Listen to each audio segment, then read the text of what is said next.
Buenos días, buenas tardes o buenas noches. Gracias por acompañarnos.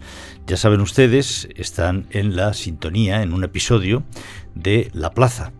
Un programa que iniciamos hace más de 20 años y que ha tenido diferentes plataformas desde las que se ha emitido, pero siempre ha sido La Plaza y siempre un servidor, ya ven ustedes, ya ha peinado canas con este programa, pues ha estado al frente.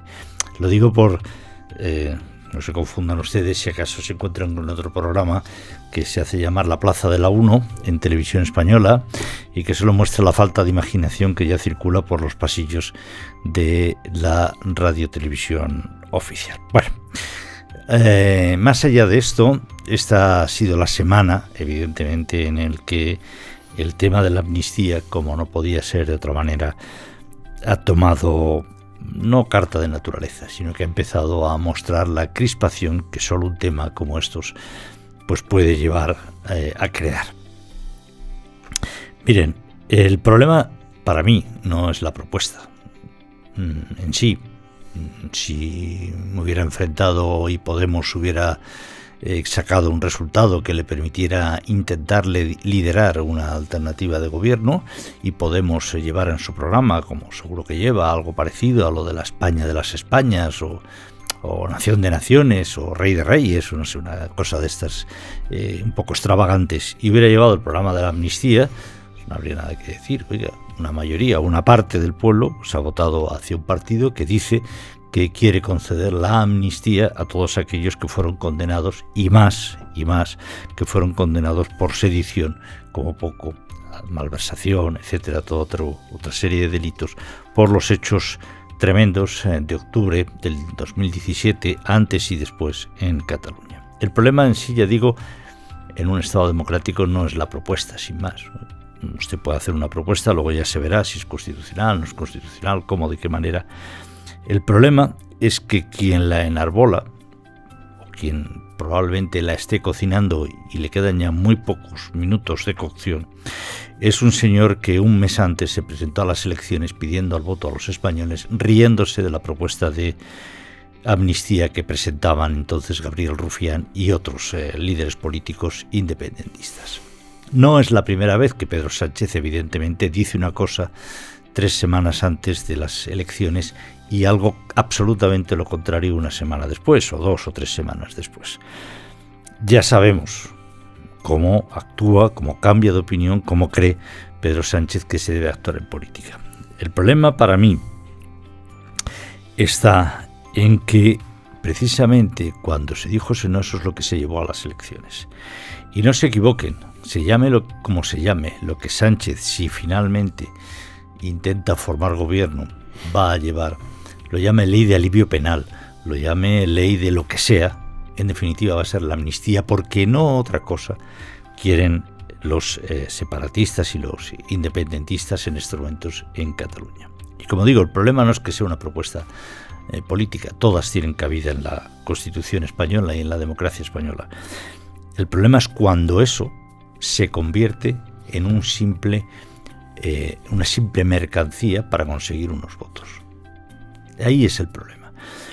Y cuando Sánchez dice 3 semanas antes de la cita electoral, o 2 semanas antes, que lo de la amnistía no deja de ser un sueño húmedo de Rufián, que qué van a decir ellos en campaña electoral, qué va a decir, qué iría a decir Sánchez en campaña electoral, pero que no tiene ninguna cabida en la Constitución española, lo dijo Sánchez y lo dijo muchísimas otras personas, políticos, periodistas. Las redes sociales tienen una espléndida y extraordinaria hemeroteca de casos de estos. El problema es cuando eso, 4 días después, simplemente porque esos votos se convierten en necesarios para estar en la presidencia del gobierno, se acepta. Ese es el problema. Cuando parece ser, o da la sensación, de que no hay ningún tema, ni siquiera la Constitución española, ni la forma de Estado, que tenga valor por sí mismo y simplemente deba considerarse como una mercancía más con la que trapichear en el mercado de los votos parlamentarios. Una amnistía, y comentábamos estos días, según han explicado los jueces que quieren explicarlo, es muy diferente a un indulto, que por eso en España los indultos parciales o los indultos particulares, no los generales, están permitidos. Una amnistía no borra la pena. Una amnistía borra el delito. En definitiva, borra aquello que la Constitución española considera derechos y libertades de los españoles.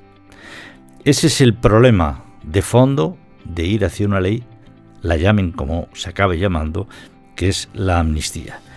Se querrá justificar que hay un bien superior que puede justificar o puede hacer valer o debe permitir que se vaya hacia esa amnistía, que es la concordia en Cataluña. Pero eso, y permítanme que sea tan absolutamente brusco y sincero, es mentira. Es absolutamente mentira.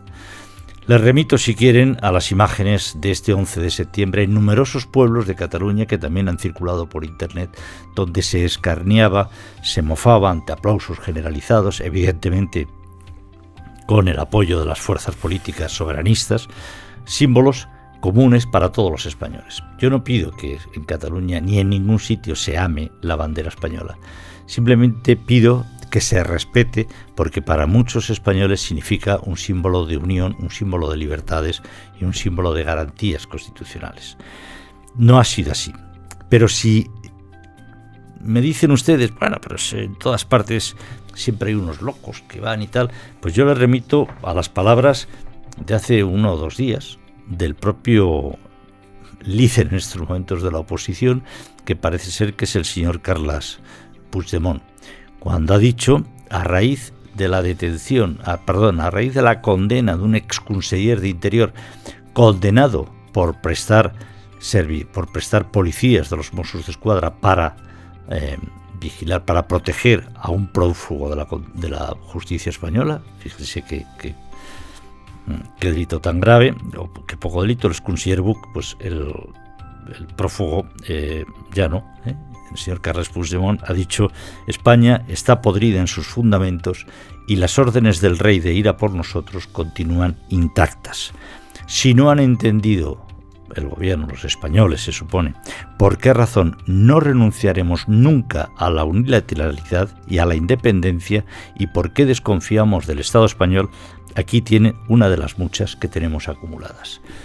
Quiero decir que, aparte del cabreo del señor Puigdemont por la condena de Buch, se ha producido estos días, veremos cómo evoluciona, la investigación de 4 CDRs, los Comités de Defensa de la República, sobre el que, por supuesto, las autoridades catalanas nada han dicho, las autoridades soberanistas catalanas, por intentar boicotear, en un acto de absoluto salvajismo, la Vuelta Ciclista a España a su paso por Cataluña.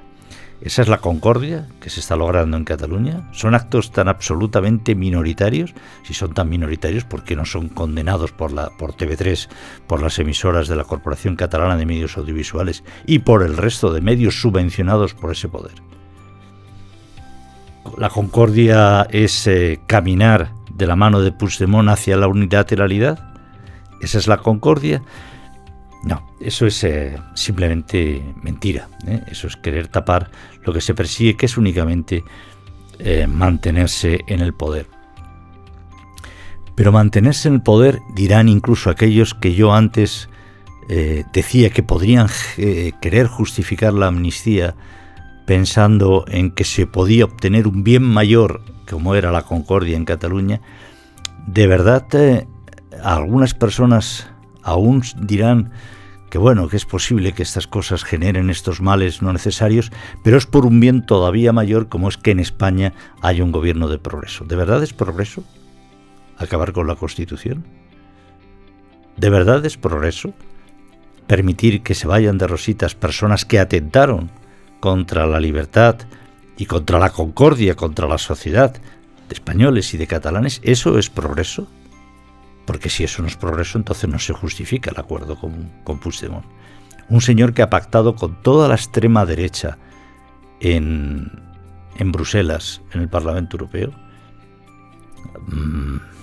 Son demasiadas contradicciones para, ni siquiera poniéndonos en la cabeza de los más bien pensados, poder admitirlas. Pero en fin, No sé si vamos a conseguir hacer hoy los 30 minutos, tampoco. Ya el programa pasado no lo conseguimos y vamos camino, gracias a mí, de tampoco poder conseguirlo. Nuestros invitados hoy, ya los conocen ustedes, nuestros comentaristas, analistas de cabecera, Alejandro Ramírez, ¿qué tal, Alejandro? Hola, Juan. Y Bernat García. Hola, ¿qué tal? Aún quedan muchas cosas por decir sobre el tema de la amnistía, de la investidura y demás. No os deis por derrotados, pese a mi larga perorata, en absoluto. Pero es una forma de empezar el programa situando. Empezamos, ¿les parece? Pues venga, vamos a empezar.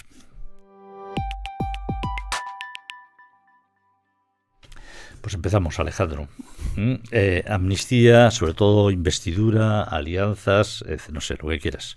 No, parece sobre todo que se está cocinando ya, que la cocción del acuerdo está bastante avanzado. Llama la atención el silencio que está manteniendo Pedro Sánchez y algunos de sus perros de presa que siempre salen a rechazar todo y ahora están ahí contenidos, no queriendo entrar en ningún tipo de juego, y esa es una señal indudable de que esto va avanzando y de que al final, bueno, ¿qué explicación va a dar? Pues la de siempre, ¿no? La adelantaba, así también con la reforma de la malversación dijo que había endurecido las penas.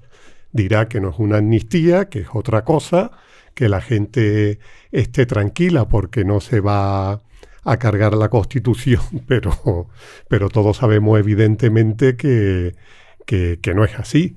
Y al final lo que estamos viendo es un proceso que estaba prácticamente cantado desde que se dieron estos resultados electorales, y conociendo a Sánchez, pues no hay vuelta atrás, pero es más todavía. Yo creo que estos días estamos viendo otra cosa alrededor de los posibles miembros del gobierno, que es verdad que siempre acusamos a Sánchez de tener una mira cortoplacista, de solo mirar por estar en el poder, que no ve nada más de eso y que es capaz de hacer lo que sea por mantener, pero que vemos que está arropado por una serie de gente con una ambición igual o peor. Yo veo, por ejemplo, las reacciones de Yolanda Díaz y me llama la atención el permanente estado de ansiedad que vive, porque no se cierra ya el acuerdo para poder gobernar. Es que no mira, ya le da exactamente igual que el precio de aceite de oliva virgen esté a 10 o 12 euros, que ya la cesta de la compra no importa, ni que los precios estén disparados, ni que las familias no tengan para pagar la hipoteca.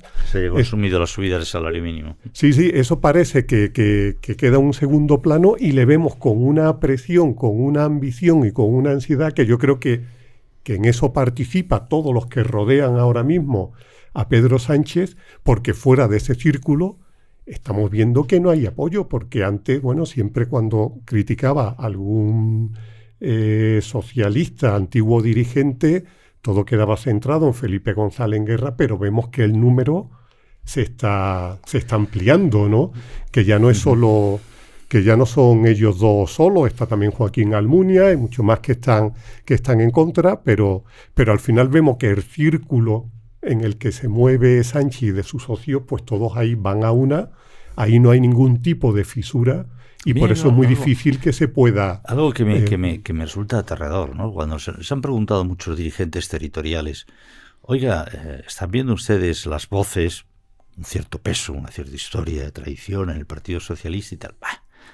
Electoralmente no tiene ninguna influencia. O sea, todo se reduce. No hay principios, no hay valores que defender, que preservar. Así eso tiene un costo, no tiene un coste electoral.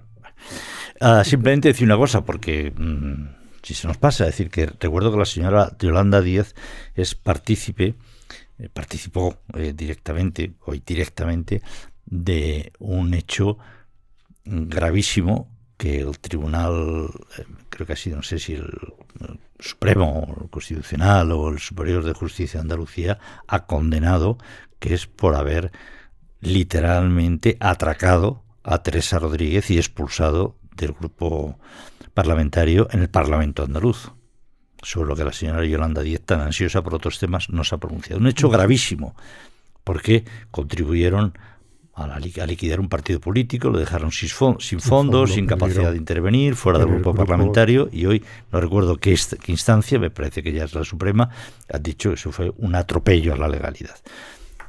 donde fueron protagonistas especialmente, hubo más, pero la gente de Izquierda Unida, en la que milita Yolanda Díaz. Perdón, Bernat, amnistía, investidura, sí. etc. No, estoy de acuerdo en lo que habéis dicho los dos, ¿no?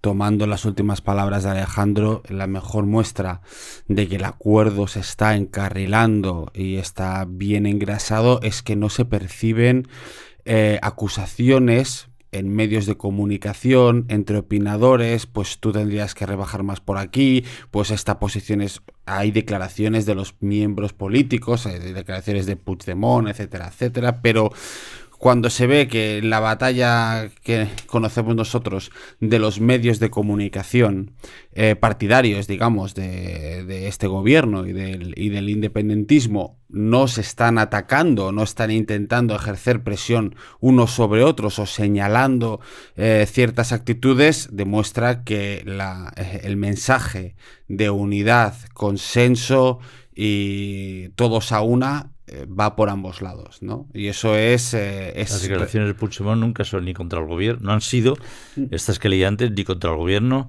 ni contra el PSOE, que era, evidentemente lo tenía fijo de plantilla en sus acusaciones, sí. Es los jueces y el rey. Sí. Eso es. Y si, por ejemplo, nosotros viéramos, aquí hablando un poco más en plata, ¿no? El País, el diario.es, por ejemplo, acusando, diciendo Puigdemont, lo que pide Junts es imposible, etcétera, etcétera, o otros medios acusar, tal, diréis, oye, aquí hay alguien que está intentando ejercer presión sobre la otra parte, está intentando cambiar el ritmo de las negociaciones y esto no está ocurriendo. Esto es difícil ver en este tipo de negociaciones cuando se han visto en los gobiernos autonómicos, se ha visto ataques de unos, ataques de otros en diferentes en tertulias, etcétera, etcétera, ¿no? Con lo cual parece que funciona. Lo que está por ver todavía es un poco la capacidad de reacción, ¿no? De una sociedad española que, bueno, creo que todo el mundo asumía que ese pacto de amnistía pues formaba parte de la ecuación de investidura si Sánchez lo necesitaba, pero que llega un punto que hay un exceso de que a nadie le gusta que le tomen por tonto, ¿no? Y aquí quiero entrar un poco en todo lo que has dicho tú, que en el fondo no hay nada más que añadir, pero sí que hay contextos que todavía agravan más la situación, ¿no? O sea, no es que que intenten vender la idea de que eso es para mejorar el país, para mejorar la convivencia. ¿En qué programa electoral está? ¿En qué programa de Sumar, del PSOE, del PSC está que una amnistía sea un proyecto que necesita España para mejorar la convivencia? En ninguno. Es más, todos lo habían negado, todos lo habían rechazado por ilegal y casi contrario a la acción de este gobierno, ¿no? Y ahora se nos quiere vender que este proyecto es necesario, valiente para mejorar. No me tomen el pelo, ¿no? No es que se quiera aprobar una amnistía durante la legislatura, es que se quiere hacer con nocturnidad, agosticidad casi y alevosía antes de la investidura de Pedro Sánchez. Es que ha habido un conato de intentar tramitarlo como proyecto de ley y aprobarlo en 48 horas. Es que esa es la realidad. Una ley que todo el mundo, gobierno, oposición, todas las fuerzas han dicho prácticamente que es inconstitucional, que evidentemente se utiliza de forma ordinaria, mundana, solo para investir, para dar poder, como decías, a Pedro Sánchez. Y que se intenta tramitar sin ningún... Esto recuerda mucho al procés catalán. Ha pasado en los mismos días. Recuerda al golpe de Estado frustrado que se intentó dar en Cataluña el 6 y el 7 de septiembre de 2017 con unas leyes de desconexión, que así se llamaron, que se tramitaron por la vía de urgencia, para evitar cualquier tipo de análisis, digásemos, análisis del Consejo Estatutario o de los letrados del Parlamento y del Consejo Consultivo de Cataluña, que se intentó hacer sin opción a debate, a réplica por parte del resto de formaciones. Eso ya no nos acordamos, pero esto es lo que está intentando este gobierno, que es intentar aplicar una ley en apenas 2-3 días, tramitada bajo secreto de sumario, y que, bueno, que pues si alguien se posiciona, ya se posicionará en el futuro, dentro de 4 o 5 años, y a ver qué pasa, ya le tocará a otro presidente, pues encararse eso. Esto es cosas de forma que añaden y que son muy problemáticas a al asunto de la investidura. Con el tema de la amnistía, ya digo, la Guardia Civil está en estos momentos investigando, esclareciendo, descubrió el mecanismo a 4 CDRs, 4 personas de los aún no extintos Comités de Defensa de la República en Cataluña, apoyados por el gobierno de una forma u otra de la Generalitat, que intentaron cometer un auténtico atentado, una barbaridad, que era, se pusieron encima de un túnel, de la salida de un túnel, y construyeron una especie de tubería desde donde, a través de un detonador, querían lanzar en esa tubería a una presión X miles de litros de agua o de no se sabe qué, porque la Guardia Civil lo frenó antes. Imaginaros un pelotón ciclista que va a una velocidad de unos 30 o 35, todos juntos, rozándose, que de pronto reciben un chorro a presión desde la salida del túnel, lo que eso hubiera podido provocar. Bueno, afortunadamente la Guardia Civil lo descubrió antes. Hay 4 personas que están siendo investigadas por esto. ¿Estas personas les afectará la amnistía o no? Claro, según este plan, sí. Entonces, amnistiaremos todo lo que tenga que ver con las barbaridades que se están haciendo en Cataluña, cuando una persona como el otro día en no sé qué ayuntamiento se subió y ante el jolgorio generalizado descolgó la bandera de España del ayuntamiento, la destrozó, o sea, la rajó y la tiró. Ese señor, que supongo que de oficio la Fiscalía habrá intentado identificarle por ultraje a la bandera, como poco, ¿le afectará la amnistía o no le afectará la amnistía? Pero es que este proceso... Porque eso va a continuar, eso va a ser así cada día. Es que Puigdemont tiene razón en una cosa, que es que en España empieza a tener una situación de putrefacción. Porque es que esto sucede paralelamente, porque es que los otros ya aparecen, el mal menor. Arnaldo Otegi ha estado aplaudiendo, coreando a no sé si lo habéis visto en redes sociales, al ganador de un campeonato de traineras, que dedicó su victoria a un terrorista de sangre, cuando en la trainera de al lado iban las víctimas de los terroristas callados. O sea, y Arnaldo Otegi reiteró en esa posición: presos políticos a casa. ¿Cómo que presos políticos? Porque presos políticos puede ser algo que, en fin, digan 4 locos cuando estamos hablando de terroristas, asesinos, secuestradores, que no es que hayan matado a una facción del ejército, que han matado a periodistas, a empresarios, a miembros de la sociedad civil, a políticos. Y a esa gente se les está llamando presos políticos. En serio, y este es el gran negociador, ese es el garante de la estabilidad de la gobernabilidad de España. Hay que aceptar que Junqueras diga que Aznar es un golpista. Cuando a Junqueras está casi prohibido llamarle golpista, porque es la voluntad popular político. Eso sí que es estar podrido. Bueno, y esto en el Festival de San Sebastián, una entrevista con Josu Ternera, que Miguel Ángel Idígoras lo dijo perfectamente. Ahí es un Festival de San Sebastián donde se ha explicitado que no hay que dar minutos, no hay que dar pantallas, hay que cerrar y no dar espacios al fascismo, a Vox. Y si vas a dar espacio a un terrorista no arrepentido, y vendiendo este producto como un intento de aproximación a la resolución del conflicto. Encima lo primero que hace es presumir de haber participado en un atentado por el que no le procesaron, ¿no? Ese es el arranque de la entrevista. El problema de la convivencia es... es alguien que ha cometido asesinatos, secuestros en Cataluña, ha malversado, ha prevaricado, ha negado derechos a través de tramitaciones legislativas, ha utilizado y seguramente robado datos personales pertenecientes a todos los ciudadanos para el uso espurio de una consulta, un referéndum ilegal. Eso no es un problema político, es un problema judicial y penal.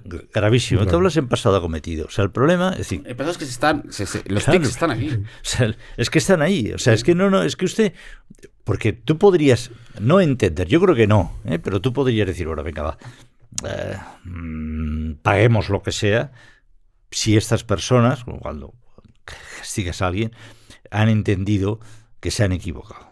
No les voy a perseguir siempre por algo que hicieron en un momento determinado, y todos hemos sido jóvenes, la mayoría de nosotros no tan cencerros como otros, pero no, es que no creen que se hayan equivocado. O sea, es que el problema es eso, es que esto está dando carta de naturaleza. Estás perdonando a alguien que te dice que no, oiga, yo estoy por la unilateralidad, y todo lo que usted me dé, sea en dinero, sea en impunidad jurídica, lo voy a utilizar para conseguir unilateralmente, no mediante la Constitución, que cualquiera pueda hacerlo. Diga, construya usted una mayoría, avance, etcétera. No, unilateralmente. La independencia, etcétera, etcétera, y todas estas cosas. Mira, hay una... Y yo, perdona, a calzón quitado, para algunos que nos ven y no lo saben, algunos en estas mesas es que somos catalanes. Y hemos vivido en Cataluña durante ese golpe de Estado frustrado. Y no es simplemente... Es que durante ese tiempo, y por eso a veces somos vehementes en esto, es que muchos de nosotros sentimos que de repente se estaban birlando nuestros derechos de ciudadanía por el impulso de fuerzas políticas minoritarias que actuaban ilegal y unilateralmente, y que el restablecimiento y el aseguramiento de nuestros derechos, pues yo vivo aquí hay una maniobra ilegal, es que si no llega a intervenir el Estado, si no llega a haber un 155 contundente y una acción judicial contundente, si no hubiera habido esa respuesta, puede ser que a través de los retrueques de esta gente, pues igual se hubiera declarado una república catalana, porque a Puigdemont no lo hubieran parado. El problema se le paró. No es que es un gravísimo problema que se hubiera declarado una república catalana. El problema es, además, ¿qué república catalana querían construir? Porque yo invito a quien vea qué idea de sociedad tiene esta gente, a que se lea el no nato, afortunadamente, proyecto de constitución de la República Catalana. La división de poderes, eso es una broma, o sea, ahí no cuenta para nada. Está escrito del Ejecutivo el Poder Judicial, por si quedaba algún... Pero el problema que tenemos, y yo soy residente en Cataluña, el problema que tenemos es que me temo que eso, como una gangrena, como un cáncer terminal velocísimo, se ha apoderado de una parte de esa mayoría Frankenstein que ha tomado el gobierno, o que consigue mantenerse en el gobierno frenando a los votos de los otros. Voy a coger una anécdota, por rebajar un poco. Estamos hablando de cosas muy graves. Esta es menos grave, pero indica ese pensamiento, indica la ropa interior, la que acostumbran. El otro día escuchaba al señor Víctor Franco, que si no estoy equivocado es el presidente del Consejo Superior del Deporte, que es el organismo que el gobierno tiene para gestionar el deporte, hacer una afirmación que pasó como un jijis jijas entre todos. Yo creo que no incluso ni reacciones, y si las hubo, que me perdone quien reaccionara, yo no las vi. Cuando dijo algo así, fijaros, como refiriéndose al famoso caso Rubiales y a las dudas que había habido, y la sentencia del Tribunal de Derecho Administrativo, del Tribunal de Administración de Deporte, del Tribunal Administrativo del Deporte, que es el órgano que juzga los casos de... ahí dijo, el Tribunal Administrativo del Deporte está bien, pero para los casos graves, ahí es el gobierno el que debe decir. O sea, ¿cómo decir? La justicia, estas cositas tontas, y el día a día, y si usted se cabrea con el precio de los plátanos, pero cuando hay algo que soy yo el que manda. Oiga, usted no manda, pero lo de la división de poderes, es que eso es la piedra angular de la democracia. Sin eso es que no hay democracia. No hay democracia, porque no existe ningún contrapeso ni control. Y vamos mal. Y me arrepiento muchas veces de caer en el tremendismo, pero es que es tremendo, es que vamos mal. Miren, y no solamente este gobierno, eso ya viene de antes. El Ejecutivo se ha cargado prácticamente la autonomía del legislativo. Los partidos políticos parlamentarios son el brazo armado del gobierno para que hagan las leyes que a los gobiernos diferentes les interesa. Ya por ahí estamos quebrados. Pero es que ahora vamos al Poder Judicial. Ya empezamos en la legislatura pasada queriendo ir hacia el Poder Judicial. Sin eso, es que no hay democracia. Hay otra cosa, Hay otra cosa, pero no hay democracia. Porque caminamos hacia un poder omnímodo del Ejecutivo que hará y deshará a su antojo, sabiendo que nadie le podrá freno a una ley inconstitucional. Habrá jueces que evidentemente sí, a título particular o mediante otras asociaciones, se querellarán, se personarán, etcétera, etcétera. Pero muy complicado. Sí. Muy bien, ¿algún tema más? Me gustaría que comentarais algo de las manifestaciones que hay convocadas y de la respuesta del Partido Popular, Aznar, Feijóo, etcétera. Bueno, ahí la verdad es que se esperaba con expectación la reacción de Aznar a todo lo que ha pasado desde las elecciones, porque no había comentado prácticamente nada. Aznar participó activamente en la campaña electoral, lo que pasa que asistía con miembros de la dirección del PP en distintas provincias españolas a desayuno a puerta cerrada con empresarios, profesionales de la órbita del partido y allí explicaba un poco su visión de las elecciones, y él insistió en todas estas reuniones que lo que estaba hecho y firmado era el referéndum de autodeterminación, que ese Sánchez ya lo tenía acordado con... Yo para apoyar lo que dices, perdona, sí. Para apoyar lo que dices, simplemente decir que IZ ya habló de algún tipo de consulta hace unos cuantos años. O sea que no es que alguien te haya intoxicado, que seguro que no.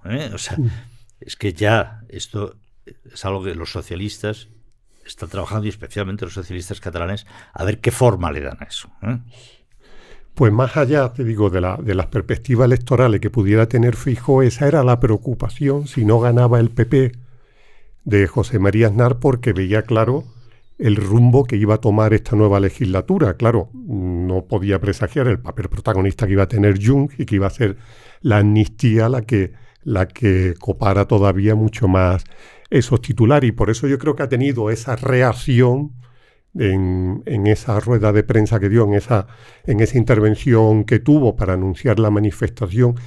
Y ahí yo creo que se pasó de frenada, en el sentido de que está bien y no vamos a discutir que es necesario ante una situación de esta el movilizar a la gente, pero quizás era el presidente del partido, Feijóo, con el que dice que tiene buena relación, que es fluida, que hablan constantemente, quien le tenía que haber hecho esa propuesta a él y que fuera el presidente, porque si no ya la sensación aquí de que le están haciendo la pinza, de que cada uno hace la guerra por su lado, y creo que ahí fue una equivocación de Aznar de no haber permitido que el que marca la directriz del partido ahora es Feijóo, y ahí ha suplantado un poco su figura y una medida que lógicamente que es legal, que ahora parece el gobierno que si sale la gente a manifestarse, como dice, bueno, incluso Yolanda Díaz dice que había llamado a la rebelión nacional, ¿no? Y dice, bueno, ¿dónde está esto? Como que se pone nervioso y que ella es un golpista el que sale a la calle y el que protesta sus decisiones, ¿no? Los que quieren acabar con la ley Mordaza y ahora se asustan ante una manifestación pacífica. Pero como digo, ahí, aunque el propósito era bueno, creo que la forma de Aznar se equivocó de cara a consumo interno dentro del partido, y creo que eso ha creado ahí también pues una situación muy tensa. Sí, yo creo que, a ver, de alguna manera están aflorando. Es verdad que el partido se ha mostrado, o ha intentado mostrarse muy cohesionado después del 23 de julio, el Partido Popular, pero de alguna manera afloran de esta forma algunas tensiones por las estrategias a veces erráticas por parte de Feijóo, de voy a negociar con Junts, me siento, pero para hablar de esto no, pero bueno, pero igual mando a González Pons, esto, en fin, a gente como Aznar y Ayuso, que digamos que hoy en día son los guardianes de las esencias un poco de esa visión más constitucionalista dentro del partido, de Cayetana Álvarez de Toledo, por ejemplo, pues no han expresado críticas en público, pero el que quisiera entendía de qué estábamos hablando, ¿no? Yo creo que le han movido un poco, oye, y ha pasado esto, es decir, ahora estamos hablando de la amnistía y se ha vuelto a colocar, digamos, en un punto de polémica que no tenía las semanas antes, justo en el momento en que Feijóo ha dicho, doy un paso atrás, seguramente no voy a ganar y voy a dedicarme a trabajar la oposición, y voy a hacer oposición a este proyecto del Partido Socialista, ¿no? Y es ahí donde se ha puesto el foco en la amnistía, se ha puesto el foco en Sánchez otra vez, y es donde donde puede pasar algo. No sé qué éxito tendrá. Hay 2 manifestaciones convocadas, una en Barcelona y otra en Madrid. El PP ha convocado a Madrid. Vox ha anunciado que se suma también a ambas manifestaciones. La de Barcelona está convocada por Sociedad Civil, va Ayuso, y la de Madrid está convocada pues por el PP, creo, directamente, y acude Vox y supongo que también Ayuso, Juan Moreno. No sé hasta qué punto esto puede volar los planes de una investidura de Pedro Sánchez. Se me escapa a cierto. Yo creo que la posibilidad de una repetición electoral es remotísima y todo está bien encauzado, pero este tipo de movimientos sociales y estas reacciones un poco tal, pues es lo que puede mover. Mi impresión es que Sánchez esperará a ver qué pasa en esa manifestación para hacer como la foto de Colón. Vamos a contar, vamos a ver esta foto, qué fuerza tienen, cuántos son, cómo están, cómo estoy yo, tengo fuerza, no tengo fuerza, estos no hay ni 20.000 personas, no hay rechazo, tiro adelante. A ver, tal, convoco elecciones, no sé, me da la sensación de que eso va a ser como el termómetro en el que Sánchez va a utilizar para decir si finalmente tira hacia adelante con el proyecto que tienen ya semiacordado o se replantea un adelanto electoral. Y si es muy fuerte la manifestación, pues igual no me replanteo el adelanto, no lo vaya a perder, ¿no? Eso es un poco lo que está. Yo creo que hasta el 24 de septiembre, me puedo equivocar perfectamente, pero vamos a estar todos viendo un poco cuál es la capacidad de movilización.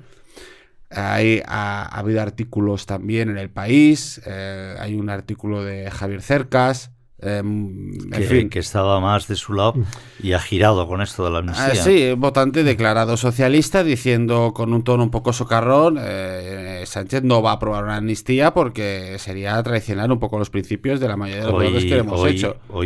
Ayer, el jueves, se ha conocido que el PSOE expulsaba radicalmente, urgentemente a Nicolás Redondo, hijo, sí, que destacado, ya llevaba muy alejado de las tesis de Sánchez, pero tengo la sensación de que están poco nerviosos, pero a la vez van a por todas. O sea, sí, Sánchez no juega a empatar. Sánchez creo que hemos aprendido ya de Sánchez que es una persona que no se va a amedrentar, ¿sabes? Yo creo que tiene habitación en Waterloo también. Oye, Carlas, si la lío aquí me dejas una habitación ahí, ¿no? El papel de Feijóo sí que me llama últimamente la atención. Yo tengo la sensación de que Feijóo sigue actuando, ya entiendo, es una persona de 50 y pico de años, no sé quién le definía en términos británicos, que siempre son más sane, ¿no? Es una persona old school, ¿no? De la vieja escuela, es una persona de 50 y pico de años, un hijo pequeño, casi toda su vida en la administración pública, pero en el gobierno de la administración pública, no ha tenido que pasar por determinadas cosas, y venir ahora a Madrid a la guerra, yo entiendo que le puede resultar muy complicado. O sea, Feijóo no puede actuar como un presidente de gobierno en la sombra, ni como un presidente de una autonomía en la oposición. O sea, tienes que dar la batalla cada día. No puedes decir, bueno, yo voy a convocar una rueda de prensa al acabar el Consejo de Gobierno, el Consejo de mi autonomía, explicaré que hemos construido tantos kilómetros de carreteras y que hemos concedido... No, esto es la guerra. Usted tiene que adelantarse, tiene que intentar recuperar iniciativa, tiene que ver los puntos débiles del adversario y lanzarse a por ellos. Gane o no gane, o sea, esto no va de gestión, porque usted no está aún en la gestión. Y no, sino que se le van a alejar mucho de la gestión. O sea, usted tiene cada día que decir, oye, ¿cuál es el problema? ¿Cómo la gente, usted o su equipo, que si no lo tiene aún, pues dése prisa? Es decir, ¿cuál es esto de la amnistía? La gente y su equipo, que tiene mucho equipo y muchos recursos, pero oye, en las radios, oye, en Twitter, oye, esto tal, oye, la gente, pues hay una encuesta allí que dice que esto no lo acaba de ver, oye, que en el Partido Socialista, entonces ese día sales. Y sales con una propuesta. Le pido al señor Sánchez que abandone o sea, y si es preciso, ese día sales 2 veces. No puedes dar una rueda de prensa cada semana cuando acabe el Consejo de Gobierno de la comunidad autónoma. Y movilizas a todos. Y oye, Ayuso, que te quiero tal. Oye, Pepito. Oye, Esteban, en el Parlamento Europeo, ¿qué vamos a hacer? Pero Tienes que estar cada día, tienes que ganar esa batalla del discurso público y de la opinión pública. No puedes estar ahí a ver qué pasa. Y yo creo que Aznar, y esto ya es absolutamente elucubración mía, dice, joder, no, es que ahora Feijóo decía que sí, que lo había hablado y que alguno de sus varones lo había adelantado, aunque con otro contenido. De hecho, este chico no me avanza. Salgo yo y rompo la baraja. Y eso es iniciativa política con la que estás de acuerdo o no estás de acuerdo. Pero un líder político le dice, no, el terreno ahora lo marco yo. Y te convoco una manifestación. Y moviliza a todo el partido y aledaños en sacar a la calle, que ya Ayuso ha dicho, yo te pongo 200.000 personas en la manifestación. Eso es lo que hace un líder político.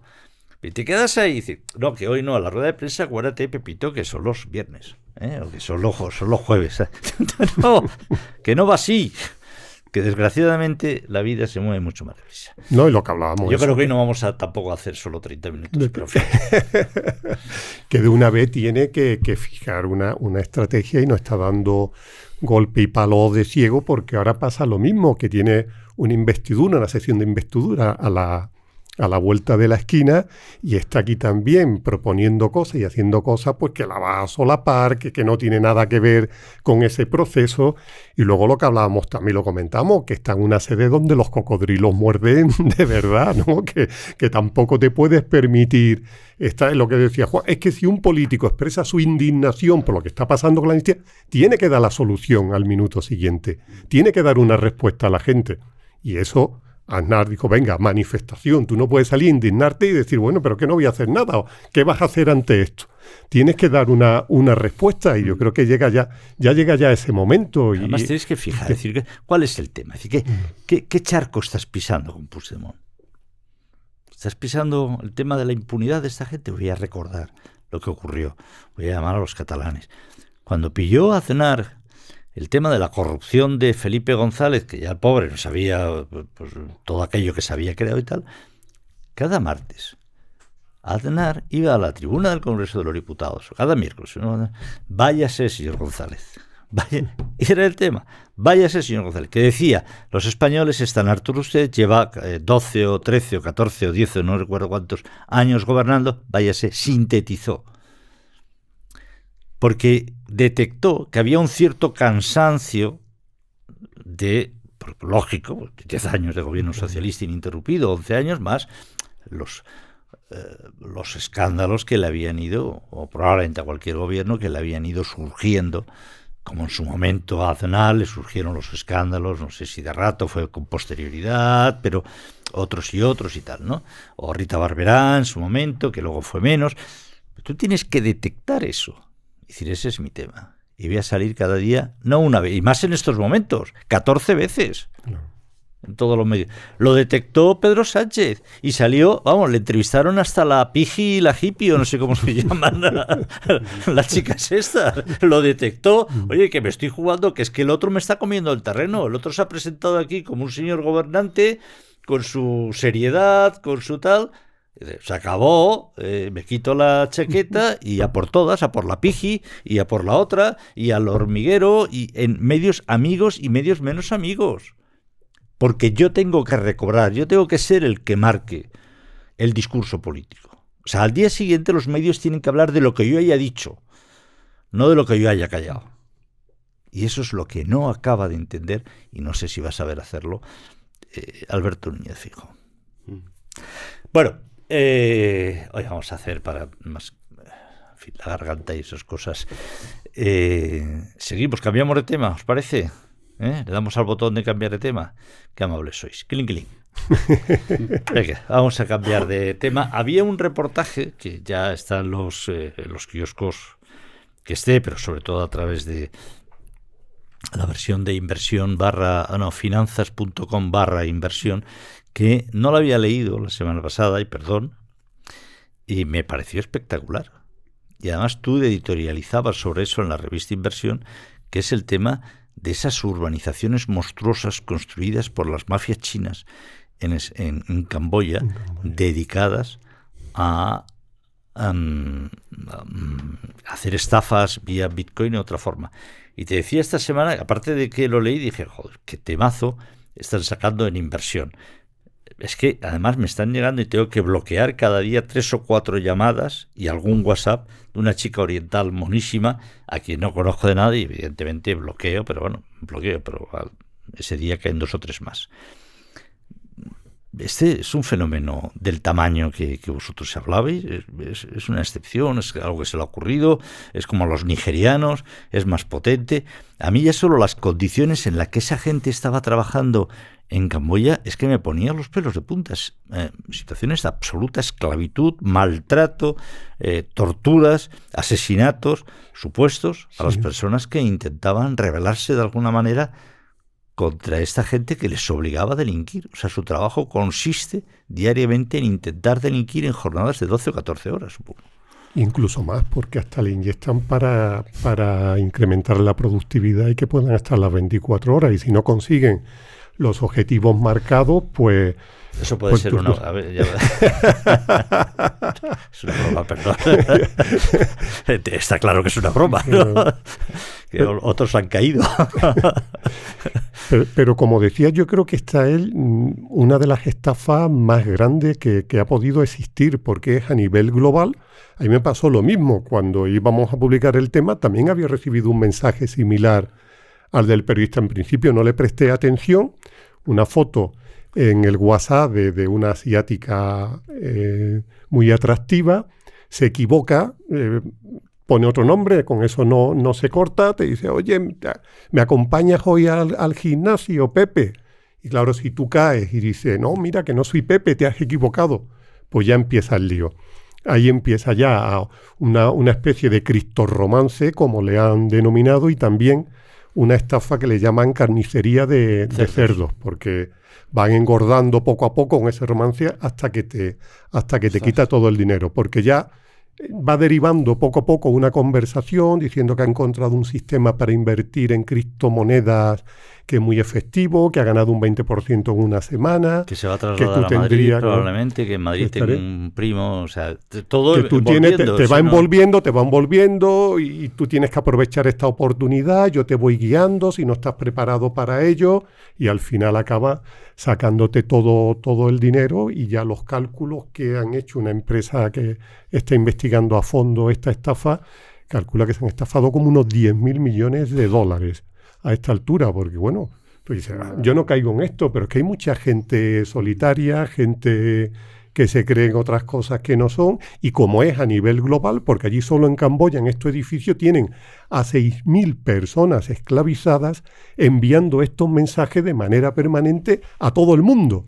Es que tiene toda la tierra por delante para poder, que con pocos que te piquen, pues al final es rentable. Un negocio de volumen. Claro, que gana usted por cada botella de leche 10 céntimos. Qué miseria, ¿no? Sí, pero es que vendo 5 millones de botellas de leche. Pues entonces ya es rentable. Sí. Y ¿No te ha llegado a ti ningún mensaje? No, la verdad que no debo ser un target para los camboyanos, porque yo no he recibido nunca ningún mensaje de este tipo. No, y me ha pasado una cosa también, que buscando de nuevo ese WhatsApp y comentaba el periodista que en el momento que él descubrió o le dijo, mira, yo es que estoy trabajando en esto, conozco de lo que me está hablando, ya cortó ya la comunicación y desapareció la foto de perfil y vino el punto blanco. Y yo he ido a recuperarlo y ahora tiene el punto blanco. Me imagino que habrá tenido con alguien algún tipo de desencuentro, que se haya dado cuenta de cuáles eran sus intenciones y a partir de ahí pues ya borra un poco el rastro, intenta desviar la atención. Pero la verdad que es preocupante porque también las autoridades lo que dicen que antes los delincuentes pues movían cuentas bancarias, su dinero pasaba por los bancos y más o menos podían seguir una pista y al final iban cazando a esta gente. Pero ahora con las criptomonedas que te permite el anonimato, que puede hacer lo que quiera, pues tienen complicado para rastrear y seguir la pista hacia dónde va ese dinero. Por eso tenga mucho cuidado, muchísimo cuidado. Bien, hoy, ayer se han vuelto a subir los tipos de interés al 4,5%, una cifra respetable. La inflación de alimentos en los alimentos está al 10%, si no recuerdo mal, 10 y algo por ciento. Bueno, bien, ¿no? Bueno, la única buena noticia, entre comillas, que parece, por lo que ha insinuado el Banco Central Europeo, es que se puede ya quedar aquí, que no va a haber más subidas. Se hablaba que esta iba a ser la última. Ha dicho Lagarde que posiblemente ya con estos niveles pueda ser suficiente para frenar la inflación, pero es verdad que ha dado prioridad a esa lucha por encima del deterioro que está sufriendo el crecimiento, porque ha habido datos muy preocupantes de actividad económica, especialmente en Alemania, que todo hacía indicar que el BCE iba a hacer una pausa después de 9 subidas consecutivas de subida de tipos de interés, pero la inflación está repuntando otra vez y se están dando cuenta que el proceso, aunque cae, no es tan rápido como pensaba. De aquí a final de año se espera otro repunte y las previsiones para 2024 y 2025 no son muy buenas. Entonces no ha tenido más remedio que subir tipos cuando todo el mundo daba por hecho que iba a parar, que iba a frenar y a ver qué pasaba, porque el deterioro de la economía ya empieza a preocupar, pero más preocupa la inflación todavía al Banco Central. Bernat. Sí, no tengo nada que añadir. Me sorprenden a algunos políticos nuestros que están criticando vehementemente la subida de tipos cuando ayer criticaban vehementemente la inflación, ¿no? Sorber al mismo tiempo es complicado. Si uno dice que la inflación es el mayor problema que tenemos, no le gusta que el Banco Central Europeo suba tipos porque eso va contra las hipotecas y son halcones, y luego tu única medida es rebajar impuestos y, en fin, dar ayudas, subvenciones y tal, que al final es meter más dinero en el bolsillo de la gente, pues no sé, hay que hacérselo mirar. Muy bien. La verdad es que sí sé que este gobierno gobierna, aunque está en funciones, porque ha dado 25 millones más de publicidad institucional. Nosotros creo que no tenemos. Sí. Será la otra plaza. Estoy convencido. Vamos a tener que ponerle un WhatsApp como los campos llanos. El tic de Elon Musk. El tic de Elon Musk. Por cierto, un personaje ha salido su libro ahora. Personaje muy complicado, pero tiene he leído algunas reseñas, algunos avances y tal. Curioso el personaje. Lo ha hecho un excelente biógrafo. Al menos yo me leí la biografía que hizo de Steve Jobs. ¿Stephen Jobs? Sí, Stephen, ¿no? Steve Jobs. Los amigos le llamáis Steve. No, es que no sabéis si Steven no me sonaba, Steve no me sonaba. Y estaba muy bien aquella biografía, y deduzco que está también muy bien hecha esta de Elon Musk. Bueno, no hemos podido cumplir los 30 minutos que intentábamos. Hemos hecho alguno más, pero nosotros... es que nos va la marcha, y espero que a ustedes también. Ha habido algunas dificultades en el último episodio, tanto en ebooks, donde ya hemos pedido perdón, en algunos sitios más, no sé por qué, errores que hemos cometido, y les pedimos perdón como no podía ser de otra forma. Me dicen que hoy es el aniversario de la creación, ¿es así? No es de la creación. ¿Sí? Es de la creación. Covadonga la Cruz, que es la DJ un poco de la asesora musical, dice que sí, de una canción que marcó todo un rito en la época del rock and roll, como era Tutti Frutti, de Little Richard. Y un poco como ahora, como este gobierno, que es Tutti Frutti, ¿no? Calviño dice que la distribución no se aprovecha y no explota en sus márgenes. Yolanda Díaz dice que sí, Tutti Frutti. Sigue Tutti Frutti podrida, según Puigdemont. Sí, Tutti Frutti podrida. Esto es muy de actualidad, sigue estando la canción de Tutti Frutti. Gracias a Alejandro Ramírez, gracias a Bernat García, y gracias, por supuesto, a todos ustedes. Les esperamos aquí siempre, en la plaza. Suscríbanse, en YouTube faltan poco para ser 11.000 las personas suscritas, no solo a la plaza, a los canales, a los vídeos de Economía Digital. Y en iVoox pues debemos estar cerca de los 4.000, lo cual nos llena de satisfacción, pero bueno, al fin y al cabo para eso trabajamos, para, si es posible, que cada vez nos escuche más gente, nos digan qué piensan, y sumar más personas a este debate que creemos que debe de haber. Gracias.